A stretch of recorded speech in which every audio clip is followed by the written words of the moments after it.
સસલું જેમ જેમ મોટું થાય તેમ તેમ તેના નખરા વધતા જ જાય. એક દિવસની વાત છે. સસલું રસ્તામાં ચાલી રહ્યું હતું. રસ્તામાં બંને ખિસકોલીઓ ગાજર ખાઈ રહી હતી. તે સસલું કહે, એ ખિસકોલીઓ, તમને ખબર નથી સસલાનું ફેવરેટ જમવાનું છે, તમે શું કામ ખાઓ છો? ખિસકોલીઓ કહે, સસલા તમારું ફેવરેટ ખાવાનું છે તો ખાઓ ને, અમે તો મારી મહેનતથી ખાઈએ છીએ. સસલું આ બધી સાંભળીને તે બંને ખિસકોલીઓને ધમકાવવા લાગ્યું. આ બધી વાત સાંભળી રહ્યો હતો ઝાડ પર બેઠેલો વાંદરો.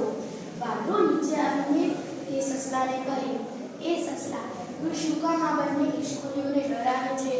તેમ કરીને તેની પાછળ દોડ્યો. તે સસલું